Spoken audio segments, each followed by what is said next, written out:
As we all know, WWE Battleground was last Sunday, and if you watched it, you are most likely aware of how bad the event was.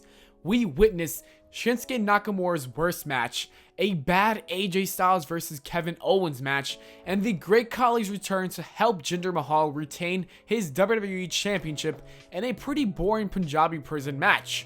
Overall, it was one of the worst wrestling pay-per-view events of all time.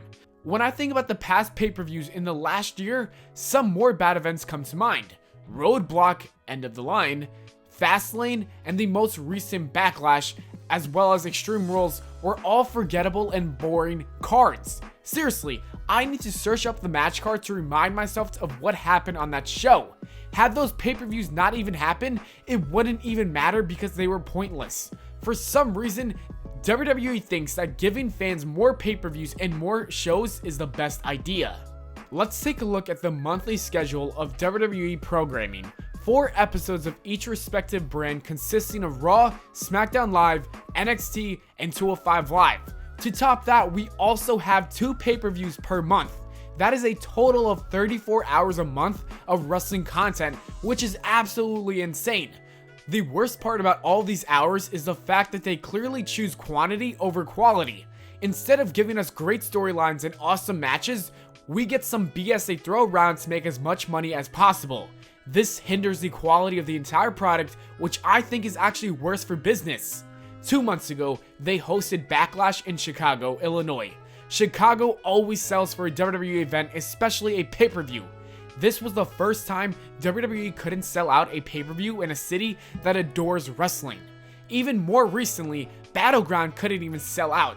I even remember ROADBLOCK End of the Line having a special promotion of a buy one get one free ticket deal. The numbers are showing that with WWE's obsession of producing so much programming, they are destroying their business. More shows lead to rush stories and filler matches, which leads to less interest that later turns hardcore fans into people who don't even want to watch anymore. I've noticed this trend with myself. Initially, I assumed it was just me growing out of wrestling, but I saw many of my subs ask me to upload more animated content because they said WWE is boring. If WWE is slowly having their most dedicated fan base leaving their product, then it's only a matter of time until the casual fans turn to another channel. So instead of just pointing out the problem with the company, I am also going to be giving ways on how they can fix it before it's too late. First off, we need to change something up about Raw and SmackDown just a little bit. I don't think splitting the tag team division and women's division was a great idea. I would move all of the women on Raw and all the tag teams on SmackDown. Raw now has the Universal Championship, the women's division, the IC title, and the Cruiserweight division. That's enough to entertain the fans for 3 whole hours. This leads to SmackDown Live having the WWE title, tag team division, and the US Championship. Now, both brands have something exclusive, which would make you more interested in watching both brands. Okay, now we have to completely restructure the pay-per-view schedule. As I previously stated, having 19 pay-per-views a year is way too much. There is no way to possibly keep fans interested for that long, and you will have a lot of filler. Usually after WrestleMania, WWE really gets dry. Besides the Raw and SmackDown after WrestleMania, the following episodes are horrendous and unnecessary. I think nobody cares about the weeks until SummerSlam. So adding an offseason would be one of the most beneficial things they ever introduced. First off, these wrestlers deserve a break. They wrestle almost 300 days a year, always away from their families. I think having April, May, and half of June off would be a well-needed rest. Not only will it be a well-needed rest for them, but it will also be a great rest for the fans. We don't have to watch that filler garbage for those 2.5 months. We get a break from wrestling, but most importantly, it helps make us more hyped for the return. Whenever the NBA offseason starts, NBA fans just can't wait for the return in October. This creates anticipation. It will also feel very fresh after missing 10 weeks. So now let's get to the pay-per-views and how I would structure that.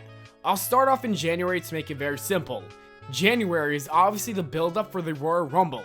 You already know, the 4 big pay-per-views have to stay just because they're unique and iconic. After the Rumble, I wouldn't have a pay-per-view until WrestleMania. There is just no point of it. I'd rather have those extra weeks to help set up and intensify the feud for WrestleMania. Make those 2 months absolutely must-see Raw and SmackDown TV. After that, we have WrestleMania, and that is the big show. I want to get rid of the Raw and SmackDown after WrestleMania because it's so fun because of all the fans. I would have those episodes just be a fallout and basically the last day of the rosters together. Then we have the offseason for 10 whole weeks. As soon as we get back, there is a draft on the 2nd or 3rd week of June. I still wouldn't decide now because it's obviously if you want to give them an extra rest or whatever.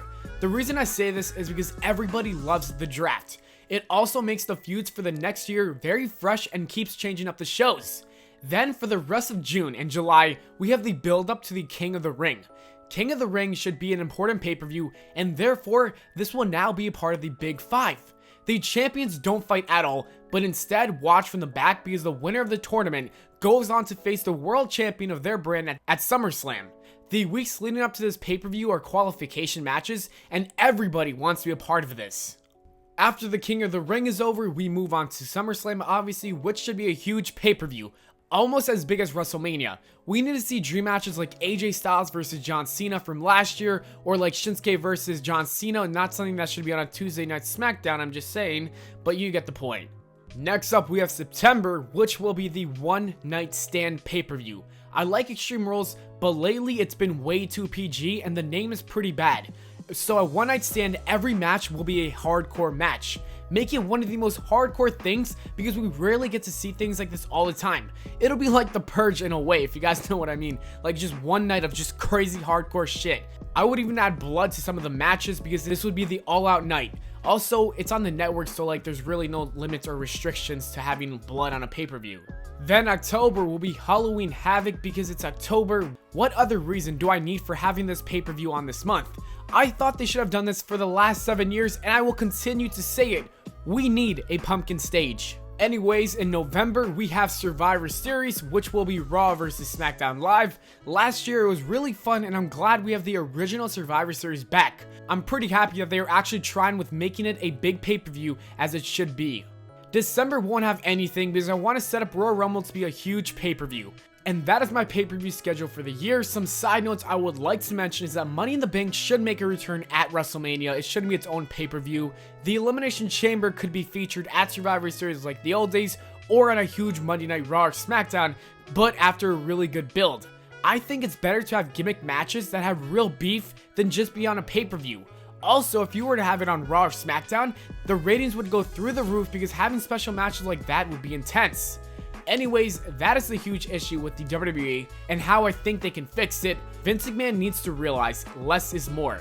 Let me know what you guys thought of my ideas in the comments below. Did you like my concept? Was it good or bad? What would you do to make it better? Please leave a like if you enjoyed and subscribe for more. Follow me on Twitter at Pllana, and I'll see you all later.